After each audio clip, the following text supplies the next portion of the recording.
Hello and welcome to the Funnyfarm Pod guest episode. And it is a very special day today because we have a returning guest, Mr. Tim Mulviel. Have I pronounced your surname properly there again, Tim? Perfect. Thank you very much, Charlie. Yeah. Good. So Tim's No come back. anything never pronounced correctly. Oh, Yeah. I've had all sorts over the years. Mr. Mullival, Mr. Madfill, all sorts. Mr. Muriel. Madfill. Yeah.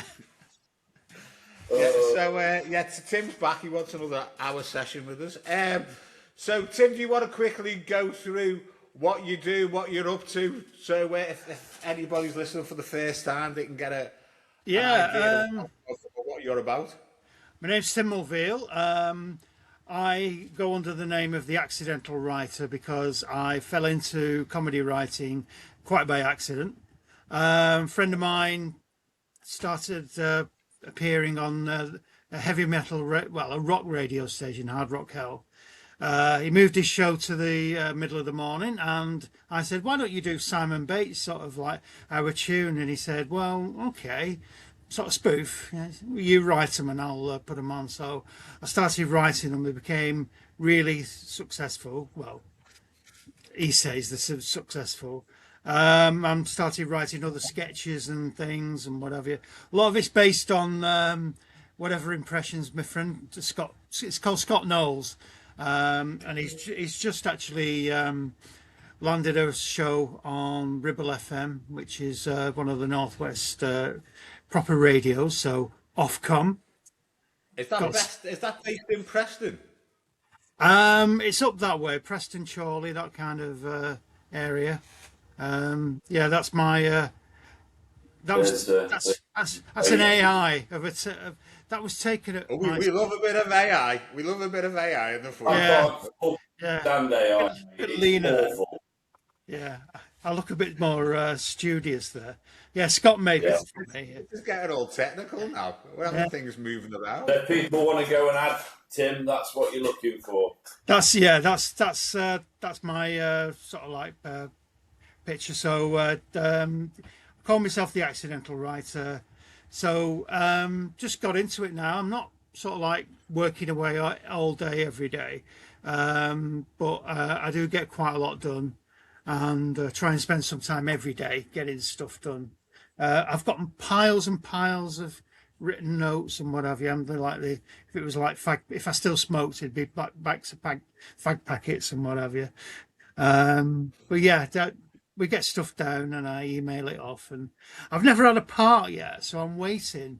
I'm developing an Agony Uncle character for either station, and I'm working. I'm working on the name Luca Van Dross.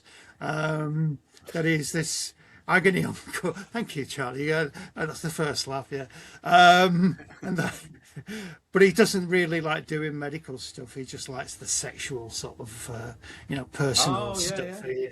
And he tends to wander off the subject of that. Yeah.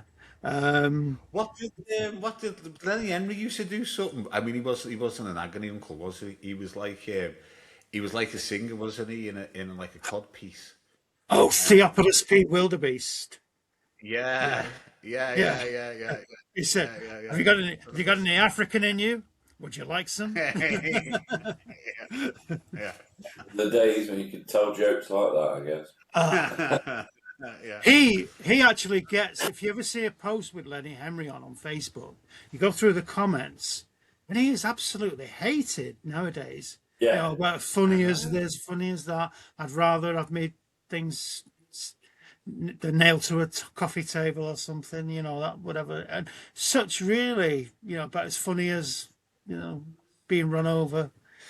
But yeah, he gets a hell of a lot of hate on here and stuff on Facebook. Like if you put one of those, there's always that post going around, a comedian that you don't find funny, and Lenny Henry always comes up every single time. Yeah. I mean, he's not my favourite comedian, but I remember him when I was really young because he started off like on Tiswas. It started off on New Faces.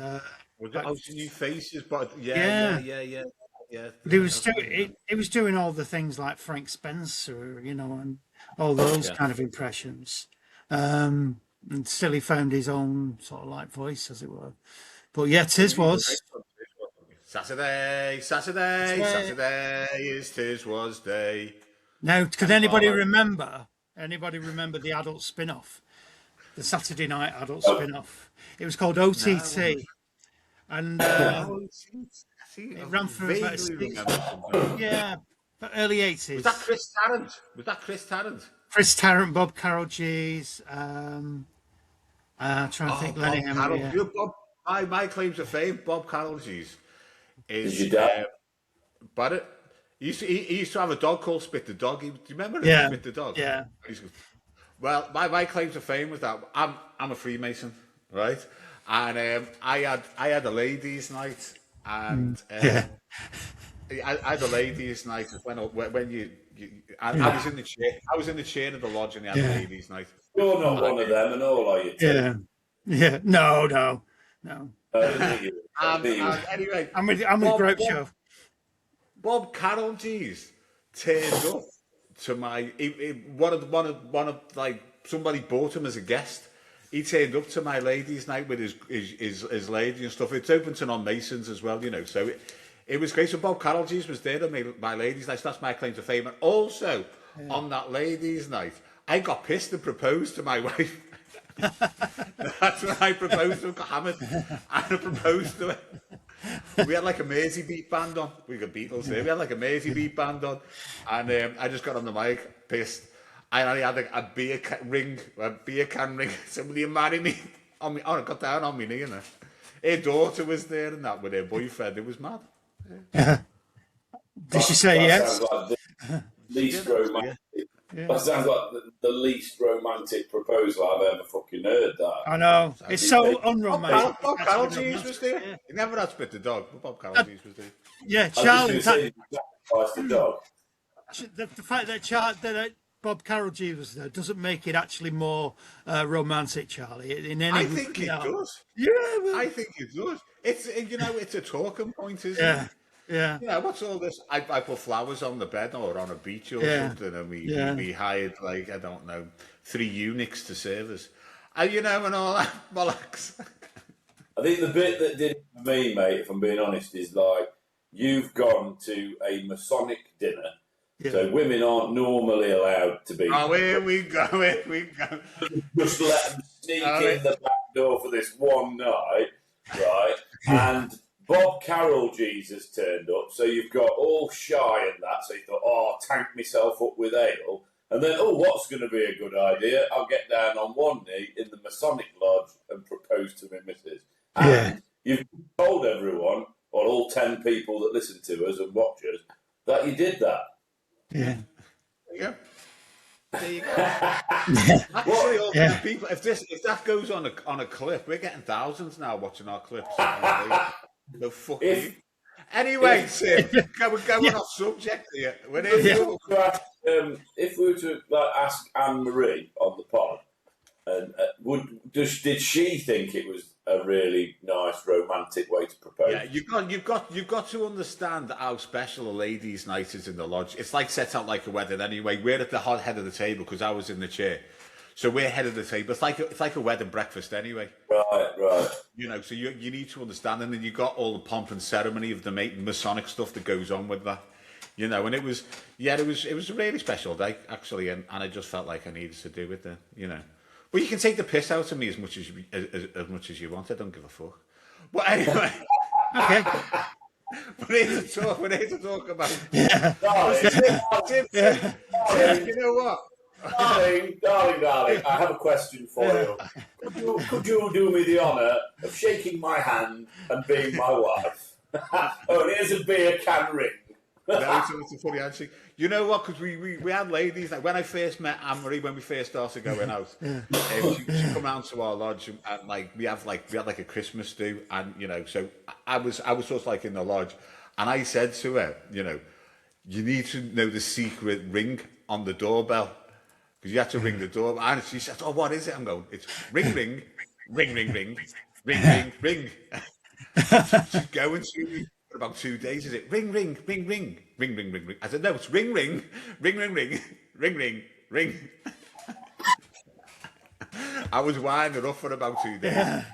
I could just picture the scene. Actually, picture the scene. You get down, you get down on one knee, pull a ring out, and all these masons open in the book going, "No, I don't know that one. Don't know that maneuver. What does it mean?" That's just one ring. Yeah. And he's probably going to destroy it later. Oh dear. Anyway, I'm glad Tim said he'd come back on, because this must be the writer in him. You left us with a great cliffhanger at the end of the last pod. A massive. Oh right. Do you remember what it was? No. No. I've slept since then. Okay. Do you remember what it was, Tim? No, I don't. You No. told us your next door neighbour is in the Epstein files. Oh right, yes. My friend. Can't believe you guys. Yeah. It must be the writer in you. You left a cracking cliffhanger. And I've been stressing about it ever since you were on. Yeah. So what happened was, my friend and neighbour Mel, she's like a professor of microbiology. She's Australian. She's extremely Australian, actually. She hop around like that. She always. She's got absolutely no filter in life whatsoever. But that's right. Yeah. But she was working at a university, I think in Melbourne, and noticed that this professor was starting to get a little bit touchy-feely with some of the female people and women. That she actually thought, well, no, this is not just banter. So she kind of reported it and whistle blew it, and turns out that he had a history, and then he was connected to a ring, as it were. So she was asked to. She was quoted in the papers and gave interviews and whatever, and all that's. I think she's mentioned her name pops up 38 times in the Epstein files, which I mean it's a massive thing, but yeah, I've got a newspaper cutting. She actually comes up quite well, actually. Nope, don't know that. That's not her. That's Charlie. Oh, that's. We're on the Masai Lodge. Oh, Tim's put his glasses on and he's taking it down. These are computer glasses. Can't find out what the Epstein files here without you being in the... I know. She's lived a life, but she's not linked to anything dodgy. She's just reported something. But yeah, she's been on pod. Yeah. So that was the little cliffhanger and what have you. So she reported about it. Sorry, what was that? That she reported something into the Epstein files. She reported something to the people at the university and said, I've noticed this, and this, and it's not just a one-off. It got, investigated, and then they did find that, this professor or whatever was linked to a ring. I mean, it's not just like Charlie's ring. Epstein, Mountbatten, Windsor, Trump, or whatever. I better be careful who I name here, but it's not just that inner circle.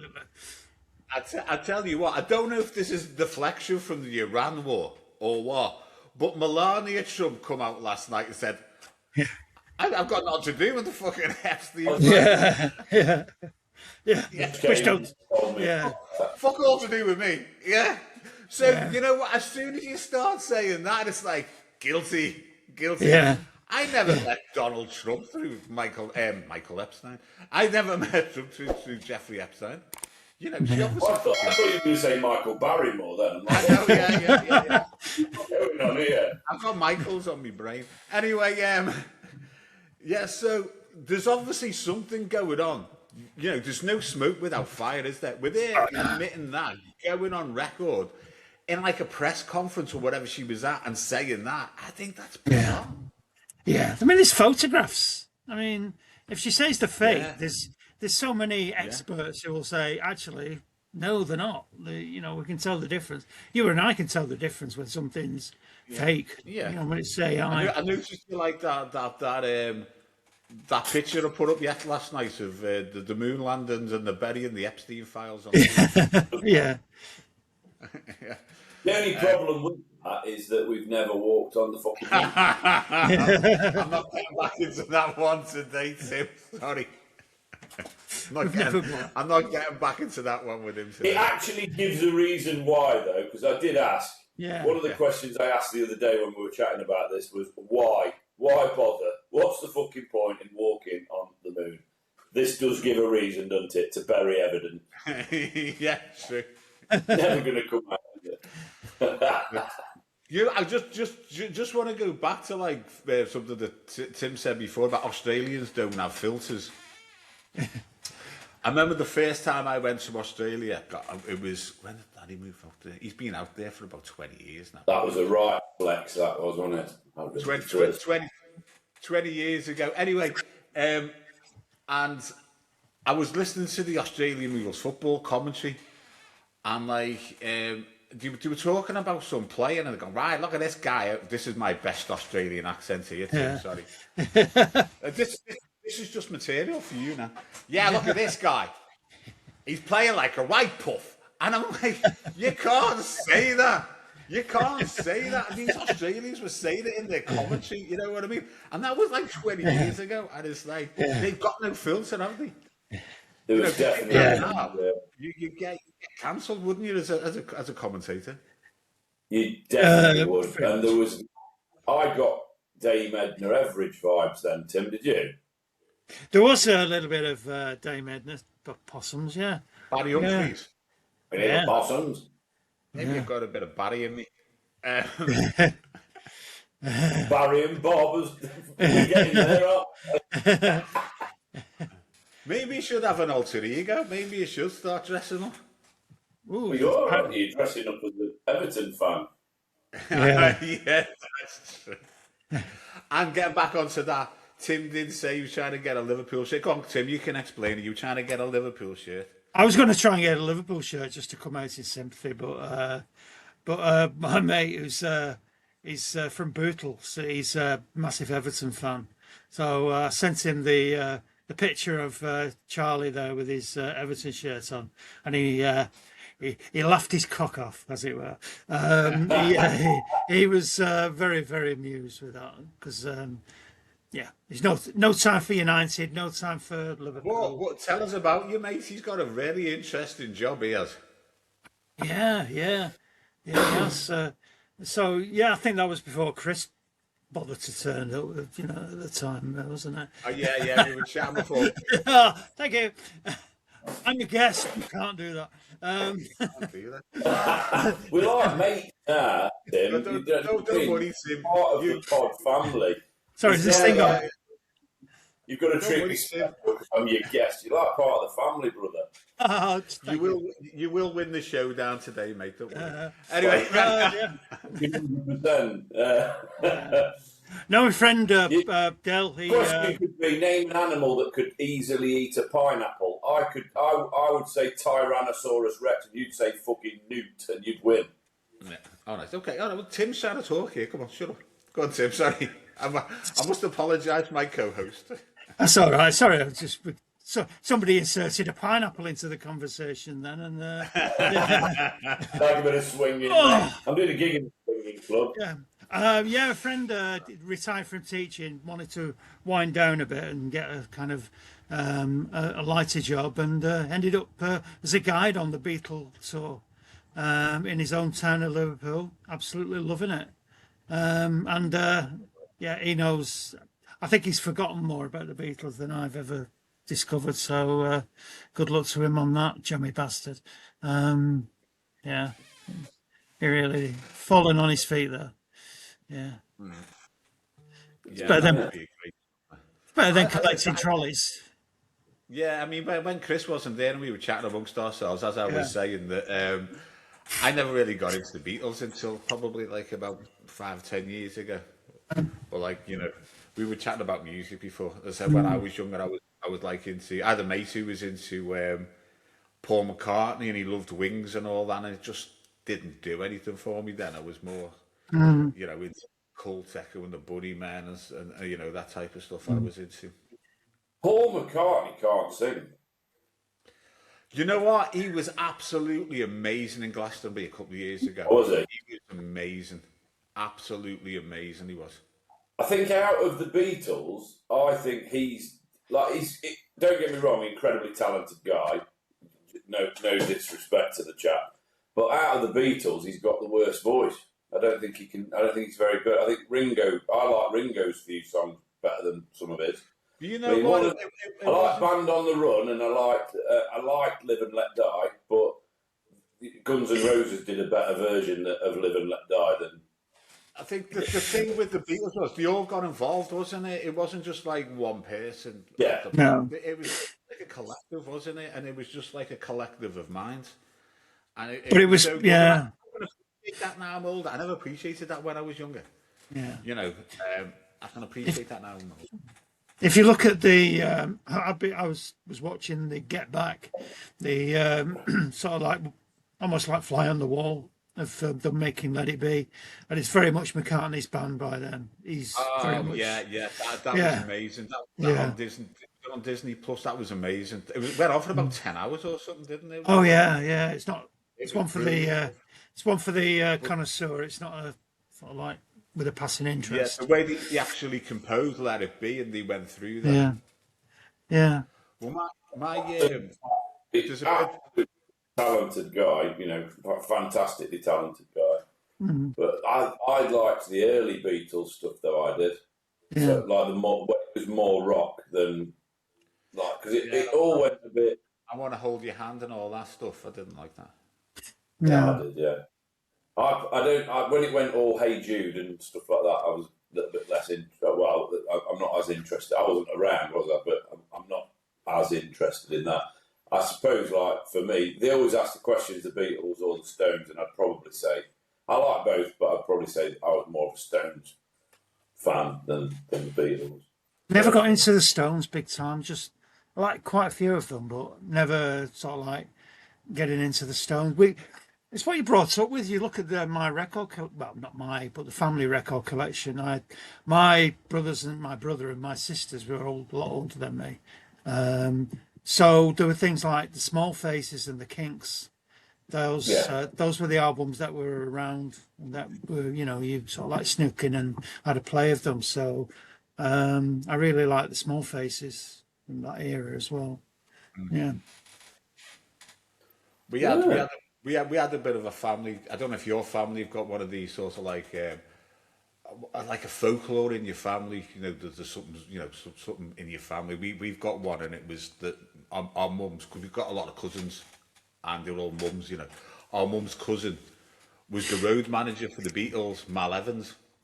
Oh right. I've not really looked into it, to be honest with you, but that was also like the folklore. But he's in that Get Back doing Maxwell's Hammer when they had the anvil. Right. He's in it quite a bit, actually, that Get Back documentary. You don't know if he is, but he's tall and good looking. You know what I mean? Yeah. And he was shot, wasn't he? I mean, I've looked into his life a little bit. I've never done any family collection, but he was shot in New York by the police. The police sort of like raided his bedroom, and he said that he had a gun, and they shot him, and he was naked, so he never had a gun on him at all. Shot him dead. But so that's our little family folklore. Don't know how true it is. I need to look into it a little bit more. That was a cracking Beatles song, though. Maxwell's Hammer. I love that one. Yeah. I like weird ones. Yeah. Octopus's Garden's one of my favourites. Brilliant. Love it. I wasn't a fan of Yellow Submarine, though. I'm sorry. No. I wasn't into that type of stuff. No. It's funny you should mention what Charlie was saying about the Beatles. I remember when I was growing up, the family photograph, there was one of an old man, must have been like 1890s, just sitting on a chair outside. And I said, "Who's that?" He said, "Oh, it's great. I said, "Who is it?" It's called John Lennon. So there is a little link there. Yeah. Yeah, very watered down. His solo stuff was good, wasn't it, John Lennon? Yeah, Yeah. Woman's my favourite one that he did. yeah, I should imagine Imagine is the most famous one, but I like Woman. yeah. My dad was a big Lennon fan. He liked John. He's still alive. So. I've got a kind of love-hate relationship with Lennon. He wasn't, I mean, there is the kind of thing. Oh yeah, imagine no possessions, but Yoko Ono had a special room for her fur coats that was temperature controlled and what have you. So, Yeah. I think she probably ruined him, didn't she? To be fair, yeah, but You in know my what? He was a grown man. He could think for himself. yeah. yeah, It was breaking Yeah. up. Wasn't it? You know, it's you can't blame anybody, can you? You know, you're your own person. You know. But anyway, Yeah. what are you working on anyway at the moment, Tim? You working on anything exciting?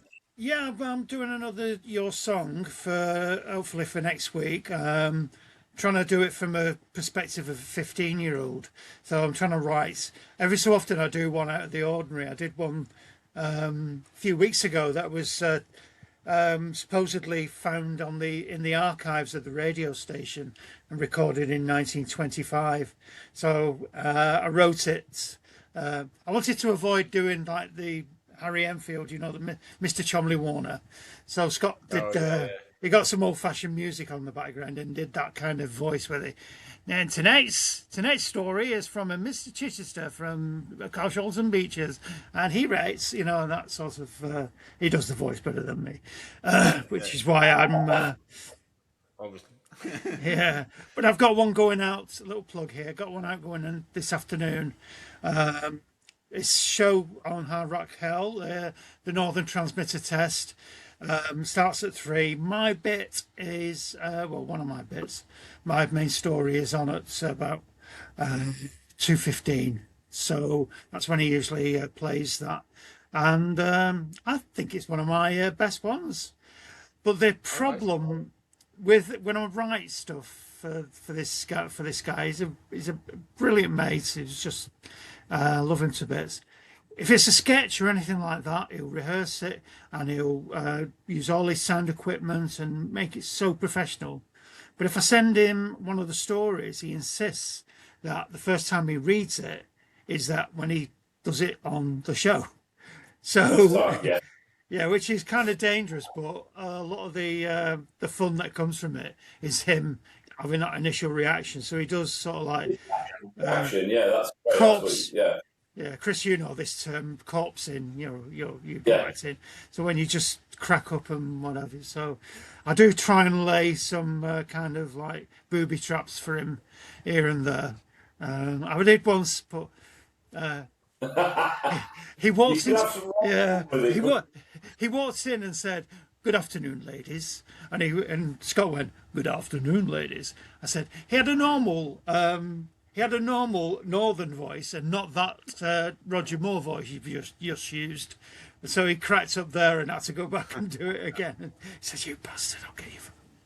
Yeah, so do like to play little tricks on him with it. But yeah, it's good fun. And I think we'd like to put them out now, either as MP3s or as, self-publish them on Kindle. Be good. I've looked on my, I think I've probably got best part of 100 stories that I've done over the last 4 years. So, how long are they? Kind of, could you put them as like a book? Like it's an interesting point, that, Chris, because I'm not given a specific time or length, but I've kind of given myself between 900 and 1,100. So that kind of leeway, because I'm thinking of the time, the audience, and how long you can sustain them, because they are tuning in to listen to, rock music. So don't want to sort of like outstay your welcome, but you want to get into a story. So there are little formats and sort of like things that I put in there. That 5-6 minutes then. So yeah, I'd probably say about 5 or 6 minutes. Probably about the time it plays to play a long track. Yeah. And I was thinking about that when I was trying to work on this soap opera. I thought if you work on 3 minutes, that's about the length of a song. And if they like more, you can extend it. So it's just testing the It's water. going to be like, Timing. is it going Sorry. to be like your radio station's version of the Archers kind of thing? So Um, I wanted to Radio avoid, yeah, because like you look at things what's gone before, and you think about what were they called? The Bradshaws. Were they called the Bradshaws? It was a northern thing. Yeah, and there was John Shuttleworth's family, the Shuttleworths. So there's been one or two that have been sort of like looking at a little sort of like piece of family life, as it were. But it's just in its infancy now. I've done a pilot and things where I could go with it and what have you, but until it's recorded and put out as a pilot, there's no point in putting loads of work into it just yet. Because you could write 12 episodes and they might say, no, it's rubbish. We're not going to touch it. So. piece of advice that if you're trying to get a sitcom or a piece of work commissioned, Yeah. you just can do it on your radio station, or you're going to try and get it commissioned by. See, I'm not that sort of like ambitious that because I just want to get it out there. It's therapeutic for me as well as Wow. making people laugh. So Yeah. it's like a hobby that I really enjoy. It's creative. If it goes further, yeah. So the thing I got, because the chances of getting a sitcom commissioned are like incredibly low. You've got hardly any chance. But nowadays you have got all the media. You can use social media to do it. But the thing that I did a course on sitcoms, and he actually opened with that. He was like, really good guy if anyone's interested. His name is Bennett Aaron, and he's a really, really, really good comedian. And I did his sitcom course. You just do like a couple of hours a day for a week. I was with you. That's where we met, wasn't it? That's where we met, yeah. Do you remember his bit of advice, his thing at the beginning? He was like, you're never going to get, you're hardly likely to get a sitcom commission, but I've already got your money, so you can all fuck off. And that was his like opening line to us when it came out. Yeah. But his advice was to send like, I forgot that we were that. We figured out that that's where we met, didn't we? Yeah. After last time, and then I just forgot again completely and started going on about it. But it was a great little course, and he was saying like, if you want to get like a comedy piece commissioned, it's unlikely, but send like a better piece, didn't he? He said, don't send the pilot. He said, send like the second or third episode. So you've got, because the pilot's all about introducing the characters and stuff, isn't it? Yeah, so you're not going to get drama and comedy and stuff. But that sounds really good. Just for the listeners, viewers, what's the radio station called that you're on and whatnot, and when is it aired? Okay, it's an internet radio and it's Hard Rock Hell Radio, and the show is Scott Knowles, also known as the Mighty Northern Viking. You can kind of tell what kind of music they play. And his new afternoon show on Fridays at 3:00, and it's called The Northern Transmitter Test.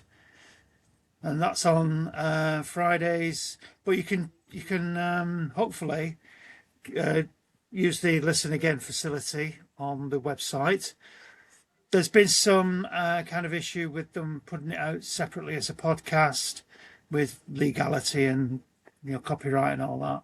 But I'm assured that it's being uploaded to. Excuse me. I know, got that full. Yeah, it will be available on the website. It's kind of find the website, find the DJ, and you can figure it out. Links and what have you. So Didn't you say he was on Ribble, going on to Ribble Radio? yeah, well, what he did, he sent the off chance a sound like a show reel of his voice, not expecting anything, with a view to doing sort of like traffic and weather and what have you. And he thought he'd not hear anything. And they said, "Oh yeah, we'd like to, have you on." I was doing that. Then a couple of days later, they rang him and said, "Do you know what? We really, really like your voice and what have you. How about doing the breakfast show?" Just Wow. completely. Taking over from Scott Mills. Oh, now then, yes. Well, Scott for another. So yeah, he's on that, and I had a listen to his first show. Certainly not the music he would usually play, but he's got a good personality. Sorry. Yeah, it's difficult listening to him going, yes, and that was Beyonce, sort of Beyonce. There, we all feel like that. But he's coming on after Metallica, and now he's coming on after Beyonce. It's a bit I know it is, but yeah, because he's a real connoisseur of the metal. What's he? How does he feel? Is he okay with that? I mean, I'm trying to probably say. Yeah, he's a lot of like my mate Rob, he's a massive metalhead. He's also a massive alcoholic, but I love him a bit. He's one of those where, and I'm going to use the word that Charlie used, but it's in context. It's what he used to say to me. I remember walking into the pub once, and he was talking about the Roses, and I goes, "Are you on about the Stone? Was it? No, he's on about the Stones." And I goes, "Are you on about Rolling Stones?" He goes, "Well, I'm not fucking on about Stone Roses, you fucking puff." And he was proper, if it weren't fucking death metal, it was not music kind of thing. So I don't know. It'd be weird. I mean, I wouldn't care. I'll sell my soul to the highest bidder, me. You know what I mean? Yeah. Yeah, he plays all sorts of rock, and yeah, I mean, does he sneak a few in? Yeah. I tuned in, and he was playing This Corrosion by Sisters of Mercy the other week, which is a bit of goth rock from the 80s. Yeah. So certainly worthy of a place on the show. So he's not sort of like, death thrash this, death that, or whatever. He just loves the music, and it's very open to, different types. So I always remember years ago. Remember Mark and Lord? Oh yeah. Well, weren't they out of a band? Weren't they out the Sea Horses as well? Didn't they have the Sea Horses? Am I right there? Sea Horses, Shy Horses? No. Shire Horses, wasn't it? Anyway, that. But they used to do a feature on their show in an afternoon, and it was frogging. I don't know if you heard. Do you remember it? No. No, I'm not going to go into it then. If you don't remember it, because you'll be looking at me going, "What the fuck are you going on about?" But, it used to be like the frogging season, and they used to have these toads and frogs, and they used to go into competition. It was mad. You have to listen to it. Yeah. It was mad. And you know what? I'm just going to sound like a right knob if I tell you about it, so I'm going to stop it there. Right, can we move on, please? Okay. So, this proposal on Monday. No. How can you sound more of a knob than telling us that you got twatted at a Masonic lodge do and proposed to your wife? That was romantic. No, I bet it was, mate. I bet it was. It was. So anyway, well, let's move on to more happy news. Right. So Liverpool lost. Yeah. 2-0 PSG. What's going on, Charlie? I don't. Come on. It's not that we lost. It's what the comments that he comes out with afterwards. It's like any team's going to go. Nobody's going to win a game at that club. Away to PSG, and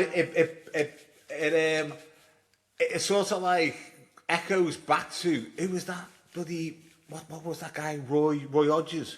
Well, Hodgson. Well, Roy, yeah, but yeah, when we had Roy was negative like that. You know, we're not going to win this game. Let's go out and try and get a draw. You know, it sort of like echoes back to that. There's just no passion in the Liverpool Football Club anymore. It's just gone, and it's gone in a few months. It's just gone this season. There wasn't that much last season, to be honest with you. You know, and I've said it before on here, and I said, you know, I always say it, the wheel started falling off the bus for Liverpool last March when we started losing all those games against PSG. You know, we'd already won the Premiership with Klopp's side, basically. Every other competition we were getting knocked out of, and we don't think we won a game then for the rest of the season. You know, and it was bad. It was bad, and it's embarrassing. It is embarrassing. This is Slot's season. This was Slot's season to prove that he could, you know, could run a club of that size, and his tactics were good. But it's not. He never played Salah. Never put Salah on last night. He's been spotted down, hasn't he? So I don't know if he's on, mate. You know, he's the wrong man for the job, isn't he? Sorry, I just got off my high horse now. So Forest managed to. Did you see our goal though? I was. Yeah, no. Yeah. So I was in Shrewsbury until gone 9 last night. So I was driving back and I couldn't get Radio Nottingham. So my daughter told me about it when I got in. So we managed to slag a draw, which is all right. You know, it's not that's cool. Take a draw away at Porto. But our goal apparently was a back pass. So their player, and it was virtually from the halfway line. I want to watch it. He passed it back to his keeper, and it went in, and that was our goal. So it was fucking awful, really. Yeah, the old counts. I think we did score one, and I think that was disallowed as well, wasn't it? So at one point, my missus said it was 2. She thought it was 2-1, and my daughter came in and said no, it was 1-1. The goal didn't stand. So yeah. Remind us, who's your team, Tim? Man City. I've been Man City since I was 6 years old. So.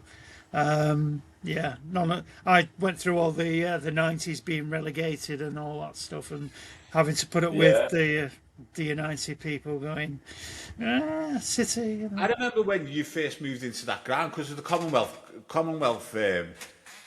It's used as the Commonwealth Stadium, isn't it? When we had That's right, yeah. When you moved in and they were basically giving season tickets away. So my bossy was a Man City supporter, so he got 2 season tickets. And with your season ticket, you got a free parking space and a pie and a pint at half time. Wow. You're literally giving them away, like. Yeah. That was around about 2007, that was. Yeah.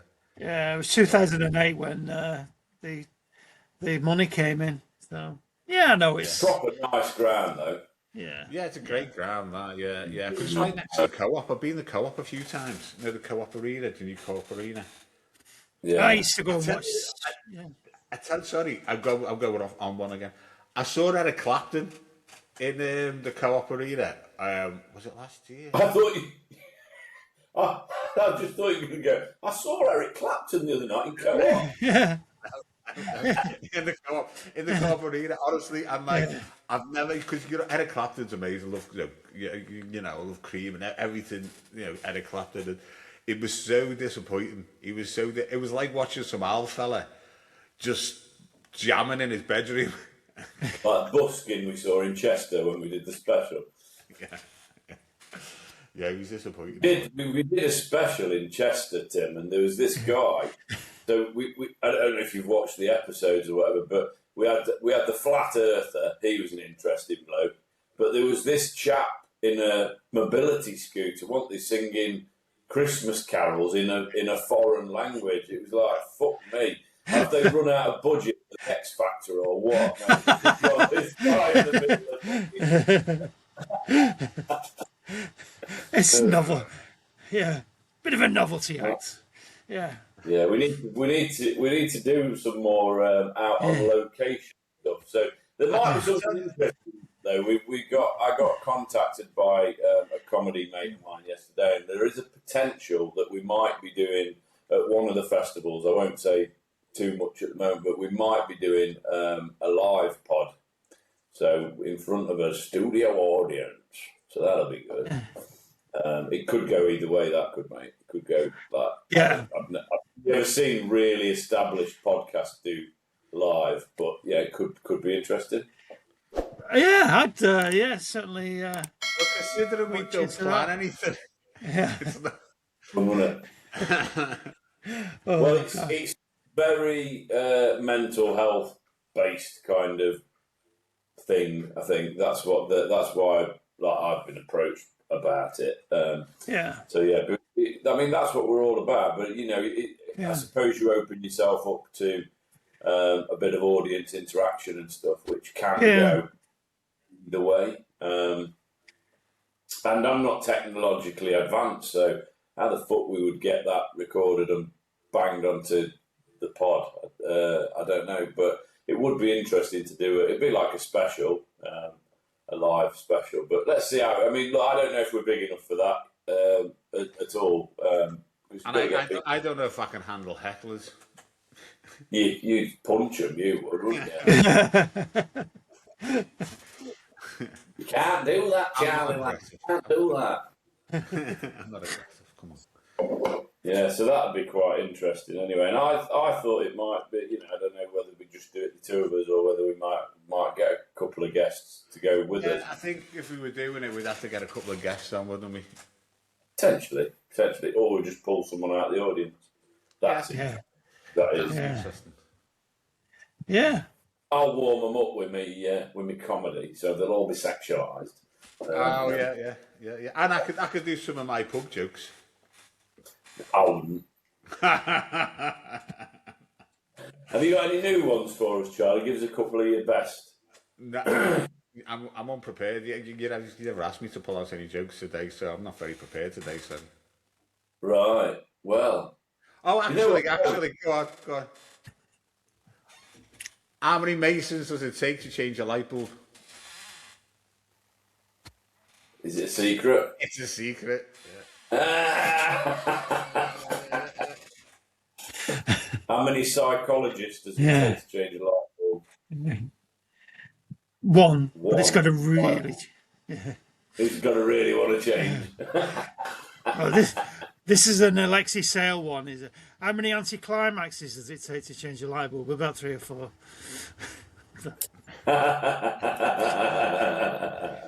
How many maces does it take to change a light bulb? Well, you can't change a light bulb when you're on your knees trying to propose. So you just come up with that. What a brilliant.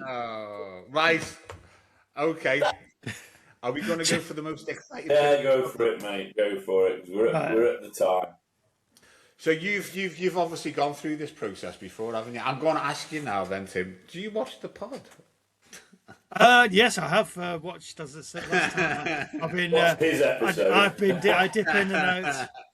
Yeah, you already know about this. So now we're going to dive into our favourite feature. Hope you're listening, Gary Barlow. Here we go. Welcome to the funny farm. The lads are back, causing harm, talking shite but full of charm. It's the Funny Farm Showdown. Imagine that live in Glastonbury. Anyway. I can't imagine it live in Glastonbury, mate. It was on Welcome to the Funny Farm Showdown. And today we have Chris and we've got our guest, Tim. And today's subject is animals that are most likely to animals that are most likely to be in the Epstein files. Animals that are most likely to be in the Epstein files. Well, quite a few weasels would be in there. So I like wheezing out the truth. I'd say quite a few donkeys. Are you taking all Chris's ideas here? You only need one. Yeah. I did say weasels and donkeys. I go for weasels because they're sort of like weaselly type creatures, and the Weasley led onto that was a joke. I was. This is not going as well as the last time. I tell you, no. It's not We like weasels. because I've gone for I'd weasels. have stuck with a donkey. Go Yeah, on. yeah. I know I plumped for weasels there, and I'm regretting it now. I could have, yeah, yeah, yeah. To weasel out the guilty parties. Yeah. Go on, Chris. What's yours? But I've lost, haven't I? Go on. Rabbit. They fuck a lot. They fuck everything, don't they? Rabbit. Job done. Just give Tim the fucking crown, mate. Yeah. Actually, I think you're going to win this week. I think Tim dropped the langer there. I think he should have stuck with donkey.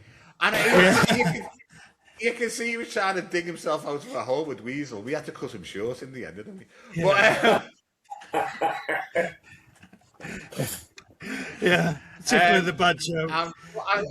Plus the fact for that joke about how many masons does it take to turn a light bulb? With me being on my knees proposing. Yeah. That never went unnoticed. So yeah, Chris, you are the winner this week with rabbits. Oh, well done, Chris. Nice one. Yeah. I don't know if I've won in 2026 until now. Yeah. Well, I think weasels. That was me scoring an own goal from the halfway line, basically, and just thought I wanted Chris to win it. So. Good luck. Good man. Yeah. I was going to ask you before, Tim. What's your creative process? You mentioned that you're talking about a 15-year-old. You're doing like a short on like through a 15-year-old's perspective. I mean, because I was asking my kids the other day, do they know what a record is or a CD, and they haven't got a clue. So so. How would you put yourself in the mind of a 15-year-old? So Sue Townsend was asked this once. Said, "How do you get in the mind of a 14-year-old?" She said, "I use a drill." Yeah, I think back to how awkward I probably was at that stage. So I'm trying to use the correct language to not get too flowery, but still try. That's why it takes me a couple of weeks to do anything like a special one, because it has to be sort of like, it's almost like writing a period piece, because it's set in the 80s. If it was realistic, it'd be the 70s for me, but I'm doing it in the 80s. So getting the references in, getting some of the terminology in. Then, for instance, I came up with two that. Sort of words that you would never hear now, but you would always hear in the 80s, and that was wally. He's a complete wally. And bonking. That was bonking. That was an 80s word that you never use nowadays. Pillock. Wazzock, yeah. Pillock and Wazzock. Yeah. You want to do some Adrian Mole research? Yeah, I didn't read those till I was in my early 20s. And I was going to say, when you said, like, how do you get yourself into the mind of a 15-year-old, you just have a wank, don't you? To a sock. A wank into a sock. Job done. I'm there. I think a lot of 15-year-olds now are desensitised because they have so much access to, material. Let's call it material. Snapchat, don't you? Yeah, not to go into too much detail, but we were a lot more easy to arouse in those days, weren't we? Yeah, we had to go and get off the top shelf, or wait for it to fall off, to fall off. Yeah. Do you remember the days when they didn't used to cover it up? Because, if you go, I don't think they even do them anymore, do they? But, they put, dark covers on them, didn't they? Oh, yeah. Look at what's there. I know Charlie said that his idea of a porn mag was the fucking catalogue, wasn't it? The Freeman's catalogue. Yeah. The lingerie bit. Yeah. Oh, a little bit of the nipple there, all right? Yeah. It just keeps falling over. Falling over at this stage. A bit of bush there. Want some cutlery, Steve? Why is this? I think Chris has been at the keeps opening to pounds. It's And funny. that's why I always wanted to be an underwear model because I reckon I'd meet good looking women. Still time, Charlie. There's still time. I see. You remember, like in the Freeman's catalogues and those catalogues, then you could buy cigars, you could buy air rifles, there's football kits, trailers, caravans. There's all sorts you could buy in them in those days. It was like the middle aisle of Aldi, wasn't it? You just named all the prizes on Bullseye as well. My mate, What a joke that was. my mate Paul Wong, he goes into Aldi and Lidl in the middle aisle. I think he's got his own lane. You know, like cyclists have their own lane. I think he's actually commanded his own lane now. He's in Hong Kong at the moment, and he sent me pictures this morning, and he's in like this store, and I said, that bloody Aldi in any other country, that you can't keep away, can you? You know, there's bloody socket sets there and what have you. You only went in for an onion. Yeah. Well, I got the onion, but I've also got a new set of car mats and some balti dishes, you know. In a boulder. Right. Okay, we're Guys, wow. wrap it up there. We're at almost at the hour mark. Is there anything else you want to close on, Tim? I've been asked to give a little shout out. I've been go asked on. to give it to a friend of mine in Aberdeen, Graham Tate. Hello, Graham. He does the comedy circuits up there. You know Graham? I think he follows, and he shared the podcast last time I was on his page, and so yeah. Thanks, great. Graham, very dry, very funny for a Scotsman. Controversial, funny, yeah. But yes, hello, Graham. You'd have to get. Is he a gigging comedian? He does, yeah. I think he gigs up there, yeah. Oh, nice. Yeah, he's a very funny bloke. I've seen him on our Funny Farm post, and I think we're friends. Yeah, Facebook. yeah. So yeah, nice, good shout out for Graham. Hopefully we'll bump into each other on the circuit at some point. That'd be nice. Yeah. Anything further from you, Charlie? Do you want to? Now, if you want to get in contact with us, you want to come on the pod, hello@funnyfarmpod.co.uk. And if anybody wants to message them with some new material for Chris, because he could do with some, hello@funnyfarmpod.co.uk. Ba-ching. There you go. Anything else you want to plug? I don't know how he dare, to be honest. I think I've got all my plugs in there. Yeah. Yeah. Cool. Yeah. Done my own Thank you ever stuff. so much for joining us, Tim. It's always a pleasure, and I'm Absolute pleasure. Yeah. Well, definitely. Listen to his radio. Listen to his radio show, or the radio show. My bits. And follow his page, which I shared on the Accidental Poet. Accidental Writer. Yeah. Yeah. It's your new pages, isn't it, Tim? You just only set it up a couple of weeks ago. So Yeah. I don't post like loads of crap. I've set it up and I've posted one or two things. Post what's relevant. There's nothing worse than they post every 2 seconds. But yeah. We're going to get some merchandise soon, and what we're going to do, Tim, we're going to send you a Funny Farm Pod T-shirt, which you can copy me. You can wear until you get to 10,000 followers.